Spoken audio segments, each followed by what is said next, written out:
Bismillahirrahmanirrahim. Assalamualaikum warahmatullahi wabarakatuh. Innal hamdalillah nahmaduhu wa nasta'inuhu wa nastaghfiruh wa na'udzu billahi min shururi anfusina wa min sayyiati a'malina. May yahdihillah fala mudilla lahu wa may yudlil fala hadiya lahu. Asyhadu an la ilaha illallah wahdahu la syarika lah wa asyhadu anna Muhammadan abduhu wa rasuluhu la nabiyya ba'dah. Allahumma salli wa sallim wa barik ala nabiyyina Muhammadin wa ala alihi wa ashabihi wa man tabi'ahum bi ihsanin ila yaumiddin. Amma ba'd. Hadirin jamaah salat subuh rahimani wa rahimakumullah. Alhamdulillah, kita bersyukur kepada Allah Subhanahu wa taala. Harapannya ketika kita mendapatkan kenikmatan dari Allah, semakin banyak ingat kepada Allah Subhanahu wa taala. Karena itu yang Allah perintahkan kepada kita, fadhkuruni adhkurkum washkuruli wala takfurun. Ingatlah kepadaku, kata Allah Subhanahu wa taala. Dan apa yang terjadi ketika kita ingat kepada Allah, ketika kita banyak ingat kepada Allah, maka Allah mengatakan Allah akan lebih banyak ingat kepada kita. Allah akan lebih ingat kepada kita ketika kita mengingat Allah dengan menjalankan ibadah kepadanya. Dan Allah melanjutkan di dalam firman-Nya itu, washkuruli wala takfurun. Dan bersyukurlah atas nikmat yang aku berikan kepadamu, nikmat hidup, nikmat kesehatan, nikmat kesempatan, nikmat rezeki dan lain sebagainya. Dan jangan kita ini menjadi hamba yang kufur, ingkar, melupakan bahwa segala yang kita dapatkan, yang kita miliki adalah pemberian dari Allah Subhanahu wa taala. Ya, pada hakikatnya orang yang beriman itu tidak ada yang berani mengingkari nikmat Allah, ya. Jadi ketika ditanya, setiap orang akan ditanya, siapa yang memberikan kehidupan? Jawabannya pasti Allah. Siapa yang kasih hidup? Pasti jawabannya Allah. Siapa yang kasih rezeki? Pasti jawabannya Allah. Tapi terkadang ya, lupa bersyukur kepada Allah, sehingga Allah mengulang-ulang ayatnya, fabi ayyi ala ya rabbikuma tukadziban, bahwa banyak hambanya yang lupa kepada Allah, yang lupa bersyukur atas nikmat kepada Allah Subhanahu wa taala, atas yang Allah berikan kepada dirinya, sehingga Allah ulang-ulang ayat tersebut sebanyak 31 kali dalam surat yang ke-55 Ar-Rahman. Yang kedua, salawat dan salam semoga senantiasa tercurah kepada suri tauladan kita, ya, Nabi yang mulia dan terakhir, ya, suri tauladan kita dan suri tauladan manusia sampai akhir zaman, karena tidak ada nabi dan rasul setelah beliau, nabi kita Nabi Muhammad sallallahu alaihi wasallam. Kepada keluarga beliau, para sahabat dan pengikut beliau yang setia hingga akhir zaman, semoga kita ini istiqomah dalam menjalankan ajaran dan sunnah beliau hingga akhir hayat kita. Allahumma amin. Hadirin yang berbahagia rahimakumullah, seperti biasanya di Rabu subuh ini kami akan menyampaikan atau membacakan tanya jawab agama, yang mana tanya jawab agama ini merupakan pertanyaan yang ditujukan kepada tim Majelis Tarjih dan Tajdid pimpinan pusat Muhammadiyah, sehingga jawabannya pun jawaban dari tim Majelis Tarjih dan Tajdid pimpinan pusat Muhammadiyah. Sehingga mungkin ya, ketika ada jawaban yang tidak persis seperti ya apa yang pernah jamaah sekalian pahami, dengarkan, ketahui, ya tentu saja ini merupakan jawaban dan fatwa serta pendapat dari Majelis Tarjih dan Tajdid pimpinan pusat Muhammadiyah. Sehingga jika berbeda, kami mohon maaf dan semoga menjadi kebaikan serta penambah ilmu pengetahuan yang kita miliki. Pada kesempatan ini kami akan menyampaikan sebuah persoalan dan pertanyaan terkait dengan hukum mahallul qiyam dalam salawat. Kami ulangi, terkait dengan hukum mahallul qiyam dalam bersolawat. Sebuah pertanyaan, apakah hukumnya mahallul qiyam ketika membaca salawat kepada Nabi Muhammad sallallahu alaihi wasallam dalam suatu acara, misalnya seperti acara walimahan? Ini pertanyaan dari Muwafana Afifah, disidangkan pada hari Jumat 24 Jumadil Awal 1442 Hijriah atau 8 Januari 2021 Miladiyah. Jawaban dari tim Majelis Tarjih dan Tardid Pimpinan Pusat Muhammadiyah. Terima kasih atas pertanyaan yang saudara ajukan. Sebelum menjawab pertanyaan saudari, terlebih dahulu kami memaparkan tentang solawat sebagaimana yang telah dikemukakan dalam Tanya Jawab Agama Majalah Suara Muhammadiyah nomor 15 tahun 2023, bahwa solawat itu berarti doa, memberi berkah dan ibadah. Solawat Allah kepada hambanya dibagi dua, secara khusus dan umum. Salawat khusus ialah salawat Allah subhanahu wa ta'ala kepada para rasul dan nabinya. Teristimewa salawat Allah subhanahu wa ta'ala kepada nabi kita, Nabi Muhammad sallallahu alaihi wasallam. Salawat secara umum ialah salawat Allah kepada hambanya, hamba-hambanya yang taat, hamba-hambanya yang beriman. Umat Islam diperintahkan oleh Allah subhanahu wa ta'ala untuk mengucapkan salawat kepada Nabi Muhammad sallallahu alaihi wasallam, ya, sebagaimana firman Allah subhanahu wa ta'ala di dalam surat yang ke-33 ayat yang ke-56 yang mungkin sering kita dengar khususnya pada hari Jumat, ya. Allah mengatakan dalam firman-Nya, innallaha wa malaikatahu yusalluna 'alan nabi ya ayyuhalladzina amanu sallu 'alaihi wa sallimu taslima. Ya. Sesungguhnya Allah dan malaikat-malaikatnya bersalawat kepada Nabi. Maka Allah melanjutkan, ya ayyuhalladzina amanu, wahai orang-orang yang beriman kepada Allah dan rukun iman yang lainnya, sallu alaihi wa sallimu taslima, kata Allah, bersalawatlah kamu atas Nabi dan ucapkanlah salam penghormatan kepadanya. Quran surat Al-Ahzab surat yang ke-33 ayat yang ke-56.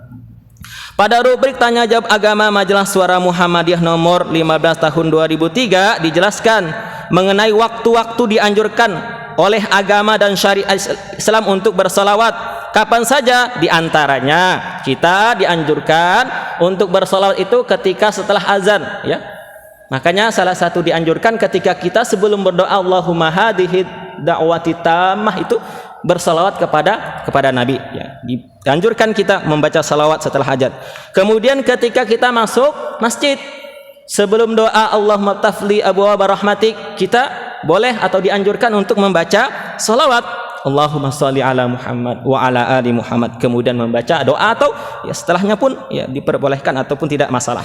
Sesudah membaca tasyahud awal maupun akhir, ya, yang biasa kita baca di dalam salat kita, ya. Di dalam salat jenazah, ya, di rakaat, ada yang di rakaat pertama langsung, ada yang di rakaat kedua, tergantung yang kita ambil pendapat ataupun ya tata cara yang mana. Kalau kami biasanya sebagaimana yang difatwakan dalam tarjih, di rakaat yang kedua membaca salawat kepada Nabi di dalam salat jenazah. Kemudian ketika membuka dan mengakhiri doa kita juga dianjurkan untuk bersolawat. Kemudian ketika kita memulai suatu urusan yang penting, itu juga kita diperbolehkan untuk bersalawat. Misalnya mau rapat, ya, mau berangkat kerja, mau pergi ke suatu tempat dan sebagainya, boleh saja kita bersalawat. Bahkan sepanjang jalan, sepanjang waktu, ya kita tidak dilarang untuk bersalawat.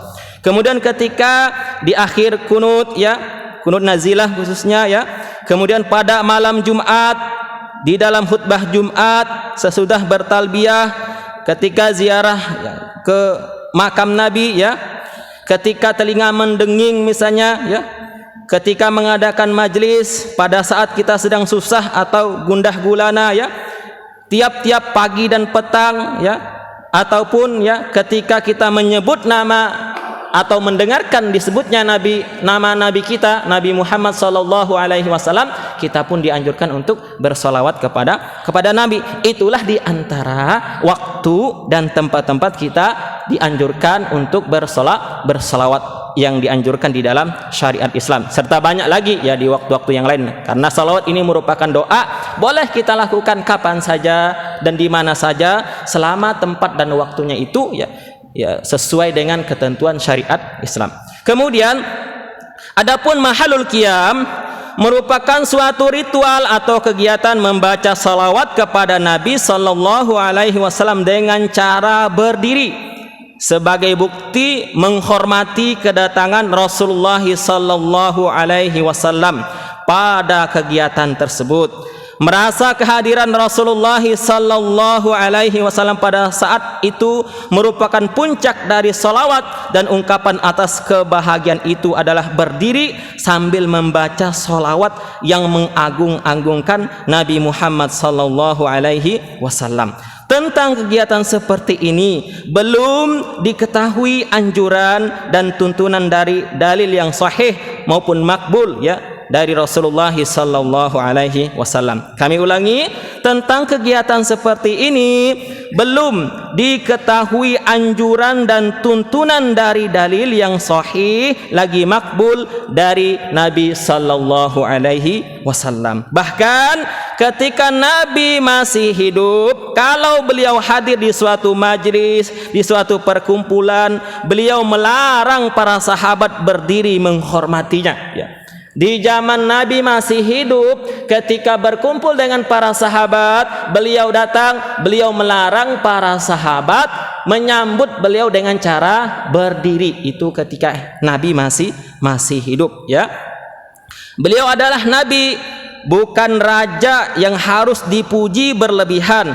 Kegiatan seperti ini bahkan bertolak belakang dengan hadis Nabi sallallahu alaihi wasallam, an ibni Abbas sami'a Umar radhiyallahu an yaqul ala al-minbar sami'tu an-nabiy sallallahu alaihi wasallam yaqul la tutruni kama atratin nasara ibna Maryam fa innama ana abduhu faqulu Abdullah wa rasuluhu, rawahul Bukhari. Dari Ibnu Abbas radhiyallahu an diriwayatkan ia mendengar Umar radhiyallahu an berkata di atas mimbar, aku mendengar Nabi sallallahu alaihi wasallam bersabda, janganlah kalian puji aku berlebih-lebihan sebagaimana kaum Nasrani memuji berlebih-lebihan terhadap Al-Masih Ibnu Maryam, yaitu Nabi Isa alaihi salam.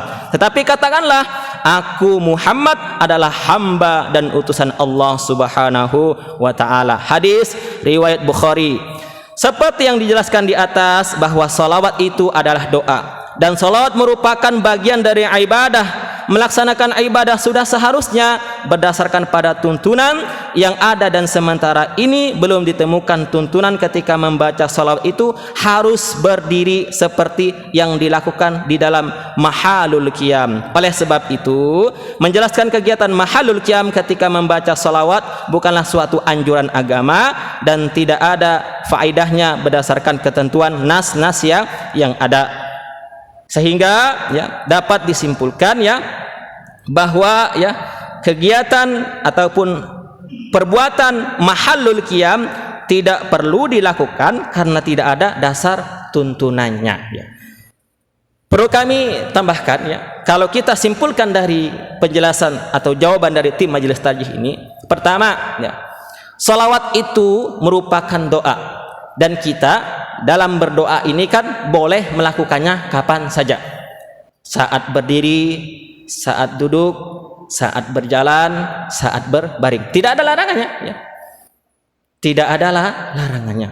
Yang menjadi larangannya adalah ketika kita mengkhususkan seperti yang tadi ini, mengkhususkan sambil berdiri Dan dikhususkannya ini lagi ketika ada di dalam hati kita keyakinan kehadiran Nabi sallallahu alaihi wasallam ketika membaca salat sambil berdiri inilah yang menjadi persoalannya, yang menjadi perkara yang ditolak oleh tim majelis tarjih pimpinan pusat Muhammadiyah, bahwa itu tidak ada dasarnya. Kalau kita berbicara, seandainya ketika kita bersolawat kepada Nabi, hadir Nabi, maka solawat yang paling utama kapan? Di dalam solat kita, ketika kita tahiyat. Maka ketika Nabi bisa hadir, yang paling utama secara logika ya, kalau kita logikakan, maka pada saat solat itulah Nabi akan hadir ya. Tetapi ini kan tidak ada dasarnya ya, tidak ada ketentuan syariatnya. Maka bagi kita ya, khususnya mohon maaf warga dan simpatisan serta jamaah Muhammadiyah ya, kalau kita menemukan saudara kita seperti ini, kita di dalam hati tidak perlu ikut-ikutan meyakini bahwa hal itu bagian dari perintah Islam, bagian dari syariat Islam, bagian dari menghadirkan Nabi pada saat itu ya. Kalau misalnya sekali mengadakan kegiatan bersamaan, 1000 masjid didatangi Nabi semua ya, subhanallah kalau misalnya itu benar terjadi ya. Tapi kan tidak ada dasarnya. Maka salawat ini baik, tapi suatu perbuatan yang baik akan menjadi tidak baik ketika kita lakukan dengan waktu dan cara yang tidak sesuai dengan ketentuan syariat Islam dan sunnah Nabi ya. Ibadah salat baik, tapi ketika kita salat tidak sesuai dengan syariat Islam, tidak sesuai dengan tuntunan Nabi, maka salat kita itu akan menjadi tidak baik. Salat subuh baik itu 2 rakaat, tapi kalau kita tambah jadi 4 rakaat menjadi sesuatu yang tidak baik. Begitupun ibadah-ibadah yang lain. Ada banyak ibadah yang sudah jelas yang bisa kita amalkan, mengikuti sunnah Nabi, menjalankan sunnah Nabi ya. Maka kita amalkan ya, bagi kita yang sudah paham, yang tahu, kita amalkan yang benar-benar dapat dipertanggungjawabkan amalan tersebut, sehingga apa? Itu menjadi hujah bagi kita, menjadi modal bagi kita di hadapan Allah Subhanahu wa taala dan di hadapan Rasulullah sallallahu alaihi wasallam sebagai umatnya beliau, menjalankan sunnah dan ajaran beliau. Semoga ini menjadi kebaikan bagi kami pribadi dan hadirin sekalian terkait dengan hukum mahallul qiyam di dalam bersalawat kepada Nabi. Mari kita akhiri ya, kegiatan kita pada subuh ini dengan melafadzkan doa kafaratul majlis. Subhanakallahumma wa bihamdika asyhadu an la ilaha illa anta astaghfiruka wa atubu ilaik. Alhamdulillahirabbil alamin. Sekali lagi kami mohon maaf, kami menyampaikan fatwa tarjih ya, fatwa dari tim majelis tajih. Jika ada yang berbeda mohon dimaklumin, karena ini merupakan fatwa dan pendapat, bisa saja terjadi perbedaan. Demikian, fastabiqul khairat, billahi taufik wal hidayah, waridho wal inayah. Assalamualaikum warahmatullahi wabarakatuh.